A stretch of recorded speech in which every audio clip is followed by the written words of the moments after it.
paz do Senhor, querido aluno da Escola Bíblica Dominical, aqui da Crasto Juvenis. Eu sou o presbítero irmão Nailson. Hoje nós estudaremos a lição de número 10, onde vamos apresentar e aprender sobre um tema muito especial, a dimensão presente e futuro do reino. Eu espero que Deus em Cristo venha falar com você de forma poderosa, em nome do Senhor Jesus Cristo. Foi sugerido aqui, pelo comentarista dessa lição, a leitura bíblica diária, que é de segunda a sexta-feira, a qual segunda-feira fala sobre o reino de Deus nas parábolas, e na terça-feira, um reino que não terá fim, e na quarta-feira, somos cooperadores de Deus, e na quinta-feira, o reino está próximo, e na sexta, o Filho do Homem breve voltará, e no sábado, Jesus reinará para sempre. O objetivo específico dessa lição nos fala a qual venha a caracterizar a natureza do reino de Deus, apresentar as dimensões presente e futuro do reino e apontar o papel da igreja no reino de Deus. Nós temos também um texto bíblico, a qual está registrado em 1 Coríntios, capítulo 4, versículo 20. Você pode abrir a sua Bíblia e conferir, a qual diz assim: porque o reino de Deus não consiste em palavras, mas em virtude e poder. Como assim, professor, que o reino de Deus não consiste em palavras? Existe um provérbios, um adágio popular que diz assim, que as palavras convencem e os exemplos se arrastam.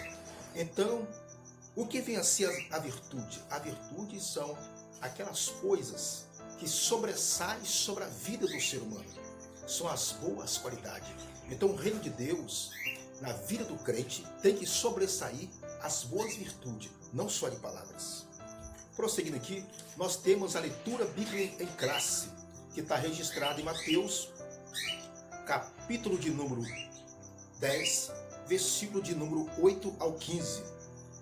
Você pode estar conferindo, estudando a leitura bíblica em classe. Na leitura bíblica em classe, nós encontramos aí um retrato da igreja ativa.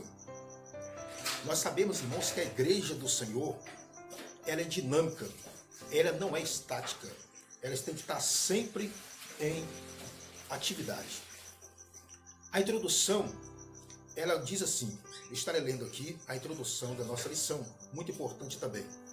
Imagina um reino que já existe e que exerce o maior poder já conhecido. Agora, tente imaginar esse mesmo reino como algo que jamais terá fim.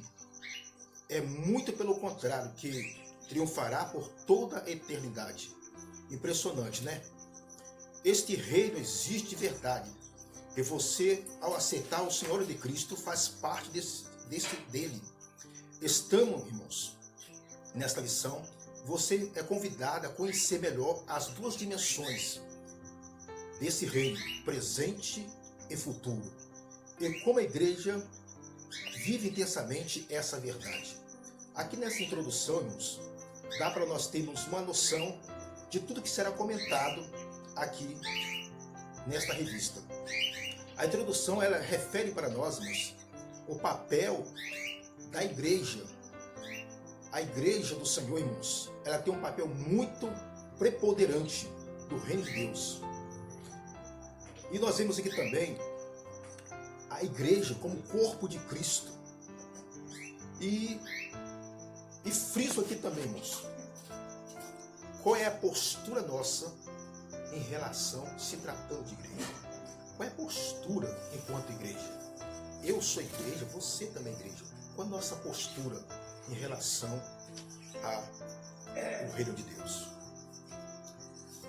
Prosseguimos aqui, nós temos aqui o primeiro tópico dessa lição, que vai nos falar a respeito qual é a natureza do reino de Deus. Qual é a natureza do reino de Deus? Nós vimos na lição que o tema dessa lição fala sobre a dimensão presente e futura do reino de Deus. Quando se fala da dimensão do reino de Deus, nós estamos falando de uma coisa muito grande. Então, qual é a natureza do reino de Deus? A natureza do reino de Deus vai muito além da salvação de alguém ou do cotidiano. Exemplo disso eu posso citar aqui, irmãos. Muitas vezes a pessoa aceita Jesus como Salvador e o reino de Deus vai muito além da salvação do pecador, irmãos. Vai muito além do cotidiano do crente. Muita adágios por aí também, que a pessoa chega até a citar que uma vez salvo, está salvo para sempre. Não, isso é trabalhado, irmãos. A salvação é um processo. Existe o processo da salvação, até que chega o processo da glorificação. Então, como nós, como igreja, temos que estar sempre trabalhando, irmãos. Então, a natureza do reino de Deus não é só aceitar Jesus, pronto, não preciso fazer mais nada, basta, tá bom demais. O que é ser igreja, então? A única coisa, irmãos, que a gente pode frisar nesta aula, que a única coisa que salva o pecador, o crente, que nos dá o direito da salvação, não é o meu sacrifício, não é a penitência que alguém paga, mas é o sacrifício de Cristo Jesus, lá na cruz do Calvário, aonde Ele derramou seu sangue pelos nossos pecados. Então a natureza, irmãos, do reino de Deus, ela vem a ser para nós o espiritual de Deus influenciando nesse mundo pecaminoso, nesse mundo físico.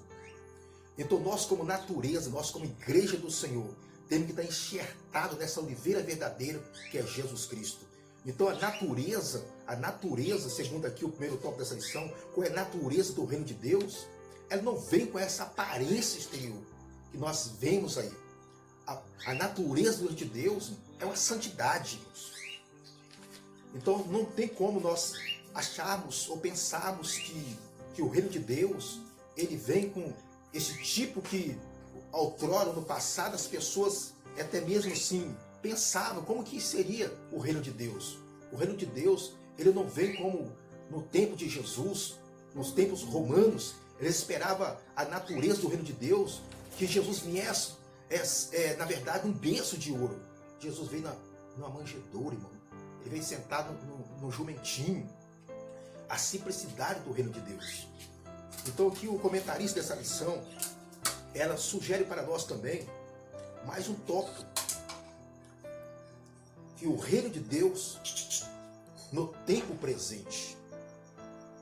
Quando nós estudamos o tópico 2 dessa lição, falando sobre o reino de Deus no tempo presente, no tempo que Jesus esteve aqui na terra, irmãos, nós vemos a tamanha das aflições que o homem passava, o homem sofria na época de Jesus veio. A época que Jesus veio, Jesus encontrou um mundo de injustiça. A Bíblia até cita quando Jesus se passava pelo templo, encontrou os cambistas, as pessoas fazendo negociação com o nome do Senhor. O reino de Deus no tempo presente, nos tempos atuais, irmãos, nós estamos vivendo uma época e nós temos a oportunidade e você tem essa oportunidade, muitas das vezes você não pode deixar escapar essa oportunidade. Qual o sentido do reino de Deus presente, nesse tempo presente? É a oportunidade que nós temos de anunciar a tamanha salvação encontrada na pessoa bendita de Jesus Cristo. Porque esse mundo, na realidade, está um caos. É muito sofrimento. Na época de Jesus, quando estava com os seus discípulos, onde ele deu a autoridade, deu poder à sua igreja para expulsar os demônios, para curar os enfermos. Quantas pessoas nos tempos atuais, quem sabe no seu lar, na sua casa, no seio da sua família, está alguém enfermo, está alguém entristecido, com estado de depressão, outras coisas mais. E você tem a oportunidade de apresentar o reino de Deus. Qual é o papel do reino de Deus nesse tempo atual, nesse tempo presente? É libertar o homem, desacorrentar o homem que está nas algemas, muitas das vezes de um pecado, de uma enfermidade e outras coisas mais. Aqui o comentarista também, no tópico 3, ele nos sugere também outro tema muito importante sobre o reino de Deus no tempo futuro. Aqui o comentarista, ele está citando para nós, está falando de questão escatológica. Será que, se eu viesse te fazer uma pergunta, como estou falando aqui sobre a dimensão futura, que se dará quando Cristo voltar para julgar o mundo, manifestar o caráter escatológico da glória do seu poder, será que realmente as nossas orações, nós estamos preparados para dizer essa seguinte frase nas nossas orações: ora vem Senhor Jesus? Será que não causa um espanto para você quando você ora e cita esta palavra? Será que o seu coração, a sua consciência, a sua vida está preparada para você citar de coração, dizendo: Maranata, ora vem Senhor Jesus? O reino de Deus está próximo.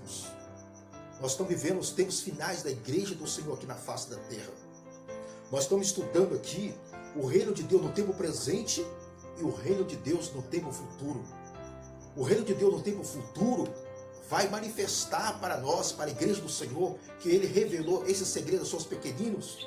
Quando Jesus estiver perto, vai vir buscar a sua igreja, haverá sinais no céu, haverá sinais na terra, haverá sinais dentro da igreja e haverá sinais fora da igreja. Não vou se falar aqui, comentar de terremotos, de enfermidades, porque nós vivemos hoje essa calamidade, essa catástrofe, esse algo que sai do controle do ser humano. Então tudo isso aí que a gente vê coisas que muito tempo, você juvenis, você jovens que estão me ouvindo neste momento, coisas que você não viu, você está vendo agora, nesse tempo presente. A Bíblia diz que são sinais que homens ficarão espantados, homens ficarão horrorizados pelos sinais que vai acontecer. E quando Jesus veio este mundo também, na sua primeira vinda, houve sinal, os magos viram sinal, houve manifestação também que Jesus viria, houve também a profecia messiânica, anunciando a vida também do Messias. Mas só que hoje nós aguardamos a segunda volta de Jesus. E em relação, de forma escatológica, porque nós estamos nesse mundo de uma forma passageira. Eu não sei se o seu coração está preso às iguarias deste mundo, mas nós vivemos uma época e temos que viver nesse tempo aqui, mas sabendo nós que nós temos que é uma cidade permanente. É essa cidade que Paulo ouviu palavras inefáveis que aos homens não era ele digno para falar.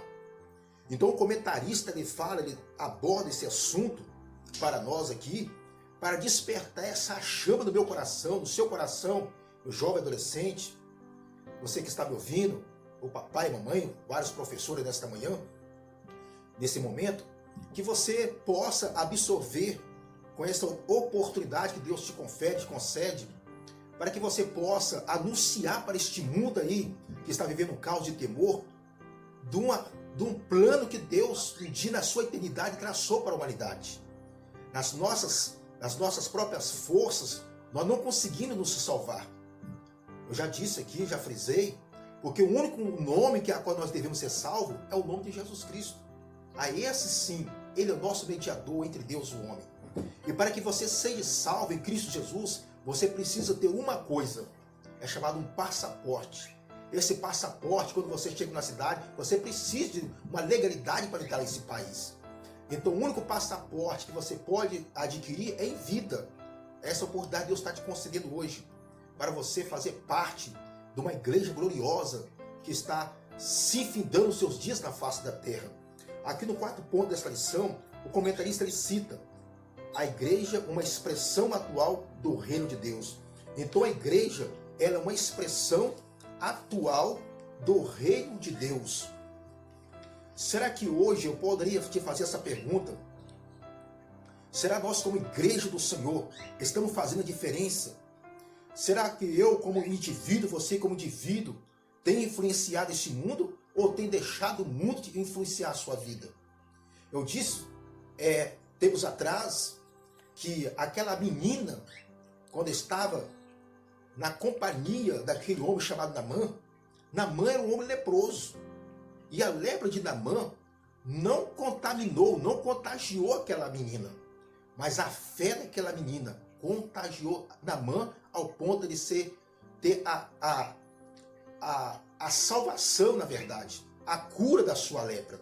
Então nós, como igreja do Senhor, nós precisamos ser sal e luz deste mundo. Então o comentarista ele cita, como Paulo citou também, que nós somos embaixadores de Cristo. Aqui na terra, eu e você, nós somos embaixadores de Cristo. Embaixador de Cristo Jesus. Segundo o comentarista dessa lição, ele fala sobre um território. Quando o embaixador ele chega num país, ou quando um determinado indivíduo da sua nacionalidade, ele chega no país, a primeira coisa que ele procura quando ele encontra uma dificuldade para voltar para o seu país de origem, ele vai num lugar chamado onde estão os diplomatas.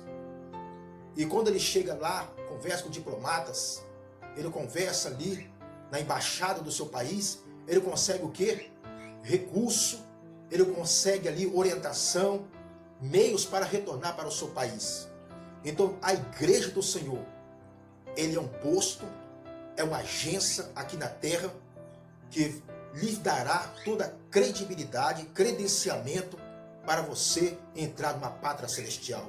E você não pode esquecer que Jesus um dia fundou essa igreja e concedeu a ela autoridade e poder para expulsar o demônio, curar os enfermos.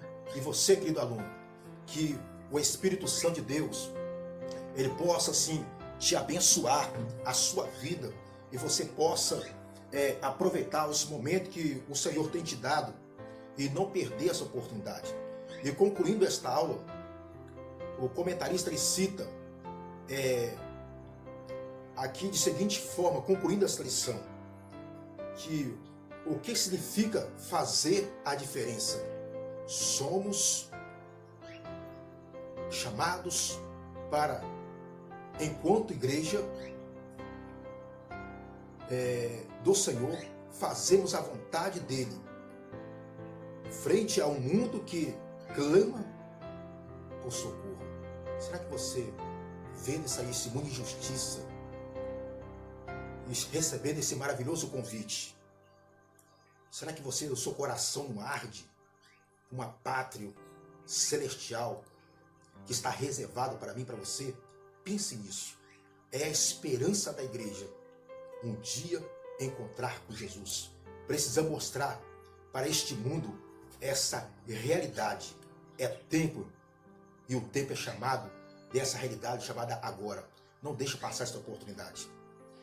Você que tem lido a sua lição em casa, tanto a leitura diária, os textos bíblicos, as referências da lição, não deixe de meditar em cada versículo que foi sugerido. Que Papai do Céu, o Espírito Santo, abençoe você, a sua família e você, adolescente. Não deixe que esse mundo venha te influenciar. Influencie seu amigo, seu colega, aquele que queira tirar você, aquele que queira fazer você perder seu passaporte. Mas que o Senhor abençoe sua vida. Se você pode, juntamente comigo, vamos fazer uma oração nesse exato momento. Querido Deus, nesse momento tão precioso que o Senhor tem nos concedido, quero te pedir, toque no coração desse jovem, para que ele possa enxergar o tamanho dessa realidade, que é uma dimensão muito grande, falar do grande amor de Deus, essa dimensão onde está incluído, Senhor, tantos tipos de profissão de pessoas, Senhor. É muito grande. O Senhor tem colocado nas minhas mãos, nas mãos de cada um de nós, para fazer a tua vontade, fazer a tua obra. E esse chamado, Senhor, ele vai muito além das culturas, Senhor, mas que possa alcançar, como o evangelista Marcos, ele cita a sua palavra, ide por todo mundo pregar o evangelho a toda criatura, que esse jovem seja tocado com o Espírito Santo do Senhor, e que nesse momento as bênçãos do Senhor acompanhem a sua vida, não só hoje, mas para todo sempre. Diga comigo, amém. E a paz do Senhor Jesus.